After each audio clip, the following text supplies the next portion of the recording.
This is not the first time that many people have realised Meghan Markle is truly getting on everybody's wick. Oh yes, as ever, let me explain. Morning, nice to see you. By the way, thank you for joining me, as ever. Yes, truly mean that. I hope you're keeping well. Keep warm, keep safe, and keep your eyes peeled. Do you remember that phrase? Of course, from, I think it was Police 5, wasn't it, with Shaw Taylor?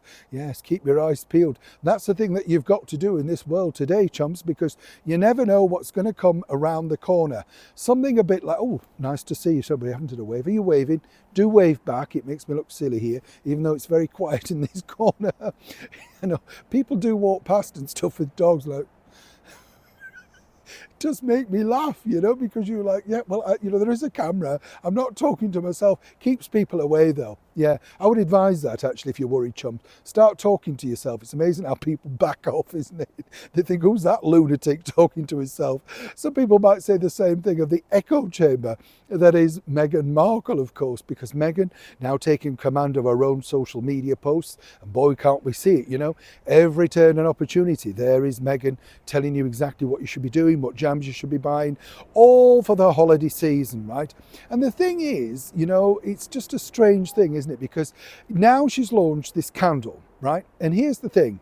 I would surmise that Meghan Markle she wouldn't even know how to start making a candle. It's like the farcical video, do you remember, when she was mincing down in the whole bee outfit with her daughter? And the daughter basically was supposedly, oh, look at the bees. Like, we're supposed to believe that Meghan scraped the honey off that honeycomb and started bottling it back in the kitchen with Harry slapping on labels and putting lids on. It's ridiculous. It's fake. It's a farce. Everybody knows it.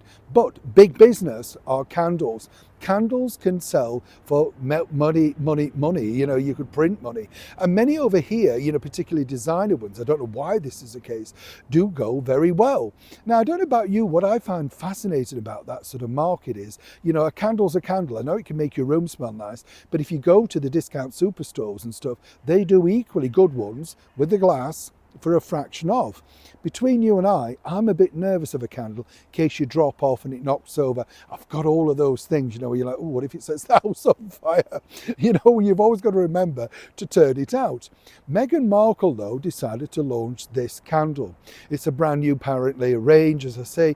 We can buy it over here for about £50. Interesting, though, former staff members tell me that at best, stock-wise, there would be 100 of these. Hence the reason when Meghan, you know, chastises anybody who interviews her, she says, well, we sold out in 40 minutes. It's not hard to sell, say, 100 or 200 of your product.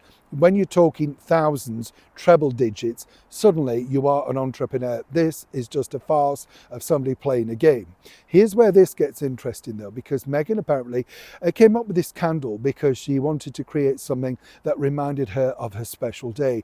And even the numbers, you know, 84, the year of Harry's birth, 4th, of course, Meghan's birthday, you know, everything's geared to what you're supposed to look into and decipher if you could be bothered. What's interesting, what people will remember is Meghan hated the stink of St. George's Chapel and she wanted to put in her own plugins to enliven everything to make sure that guests smelt exactly the way that she wanted to have it on that very special day. I would have thought more prevalent would have been a few cushions for the endless sermon that went on for those poor people of a certain vintage who must have thought, when does this end? And we're all still thinking that. Here's where it also gets interesting, because originally, right, Meghan was going to include some of the original music from her wedding, you know, remember the choir, alongside a flickering candle, and just in the distance, an unseen, never before picture of Harry and Meghan on that fateful, wedding day. But what's interesting is that at the 11th hour, even she decided, or somebody advised her, that this probably wasn't the right thing to do. So consequently, Meghan decided that she was going to go down a different route.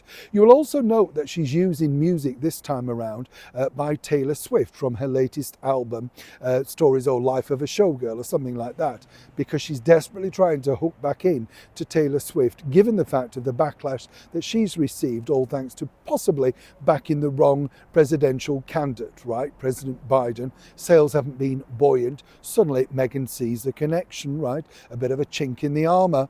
But what's also interesting about this, as I say, she claims that this wedding is a memory of her day. Remember, She thought the wedding, well, it was orchestrated reality and they had a secret wedding. Wouldn't it be more interesting if Meghan actually had pictures of the secret wedding with maybe a candle from that event? Because clearly that meant much more. Hence the reason these candles are flickering to a dud. Sales are dire, whatever they say. Neil Sean, Kensington, London.